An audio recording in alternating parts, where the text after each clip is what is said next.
जयशंकर प्रसाद की लिखी कहानी बेरी। बाबूजी, 1 पैसा। मैं सुनकर चौंक पड़ा। कितनी कारुणिक आवाज़ थी। देखा तो 9-10 बरस का लड़का अंधे की लाठी पकड़े खड़ा था। मैंने कहा, सूरदास, यह तुमको कहाँ से मिल गया? अंधे को अंधा न कहकर सूरदास के नाम से पुकारने की चाल मुझे भली लगी। इस संबोधन में उस दीन के अभाव की ओर सहानुभूति और सम्मान की भावना थी, व्यंग न था। उसने कहा, बाबूजी, यह मेरा लड़का है। मुझे अंधे की लकड़ी है। इसके रहने से पेट भर खाने को मांग सकता हूँ और दबने कुचलने से भी बच जाता हूँ। मैंने उसे इकन्नी दी। बालक ने उत्साह से कहा, आहा, इकन्नी। बूढ़े ने कहा, दाता, जुग जुग जियो। मैं आगे बढ़ा और सोचता जाता था, इतने कष्ट से जो जीवन बिता रहा है, उसके विचार में भी जीवन ही सबसे अमूल्य वस्तु है। हे भगवान, दीनानाथ करी क्यों देरी?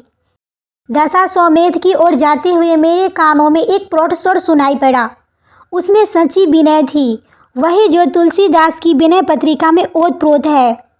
वही आकुलता, सानिध्य की पुकार, परवल प्रहार से व्यथित की कड़ाह, मोटर की धम भरी भीषण भोभों में विलीन होकर भी वायुमंडल में तिरने लगी। मैं अवाक होकर देखने लगा। वही बुढ़ा, किंतु आज अकेला था। मैंने उसे कुछ देते हुए पूछा, क्यों जी, आज वह तुम्हारा लड़का कहाँ है? बाबूजी, भीख में से कुछ पैसा चुरा कर रखता था, वही लेकर भाग गया। न जाने कहाँ गया। उन फूटी आंखों से पानी बहने लगा। मैंने पूछा, उसका पता नहीं लगा? कितने दिन हुए हैं? लोग कहते हैं कि वह कलकत्ता भाग गया। उस नटखट लड़के पर क्रोध से भरा हुआ मैं घाट की ओर बढ़ा। वहाँ एक व्यास जी श्रवण चरित की कथा कह रहे थे। मैं सुनते सुनते उस बालक पर अधिक उत्तेजित हो उठा। देखा तो पानी की कल का धुआं पूर्व के आकाश में अजगर की तरह फैल रहा था। कई महीने बीतने पर चौक में वही बुढ़ा दिखाई पड़ा। उसकी लाठी पकड़े वही लड़का अकड़ा हुआ खड़ा था। मैंने क्रोध से पूछा, क्यों बे, तू अंधे पिता को छोड़कर कहाँ भाग गया था? वह मुस्कुराते हुए बोला, बाबूजी, नौकरी खोजने गया था। मेरा क्रोध उसकी कर्तव्य बुद्धि से शांत हुआ। मैंने उसे कुछ देते हुए कहा, लड़के, तेरी यही नौकरी है, तू अपने बाप को छोड़कर ना भागा कर। बुढ़ा बोल उठा, बाबूजी, अब यह नहीं भाग सकेगा।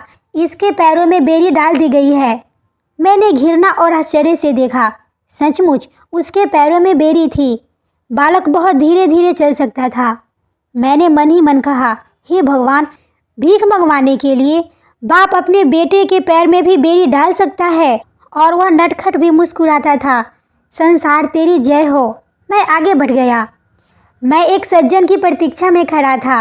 आज नाव पर घूमने का उनसे निश्चय हो चुका था। गाड़ी मोटर तांगे टकराते टकराते भागे जा रहे थे, सब जैसे व्याकुल।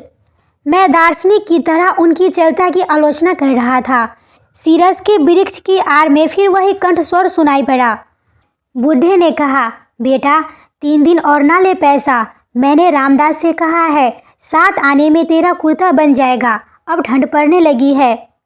उसने ठुनकते हुए कहा, नहीं, आज मुझे 2 पैसा दो, मैं कचालू खाऊंगा। वह देखो, उस पटरी पर बिक रहा है। बालक के मुंह में और आंख में पानी भरा था। दुर्भाग्य से बुढ़ा उसे पैसा ना दे सकता था। वह ना देने के लिए हठ करता ही रहा, परंतु बालक की ही विजय हुई। वह पैसा लेकर सड़क की उस पटरी पर चला। उसके बेरी में जकड़े हुए पैर पैतरा काट कर चल रहे थे, जैसे युद्ध विजय के लिए। नवीन बाबू 40 मील की स्पीड से मोटर अपने हाथ से दौड़ा रहे थे। दर्शकों के चित्कार से बालक गिर पड़ा। भीड़ दौड़ी, मोटर निकल गई और यह बुढ़ा विकल होकर रोने लगा। अंधा किधर जाए? एक ने कहा, चोट अधिक नहीं। दूसरे ने कहा, हथियारे ने बेरी पहना दी है, नहीं तो क्यों चोट खाता? बूढ़े ने कहा, काट दो बेरी बाबा, मुझे ना चाहिए। और मैंने हत बुद्धि होकर देखा कि बालक के प्राण पखेरु अपनी बेरी काट चुके थे।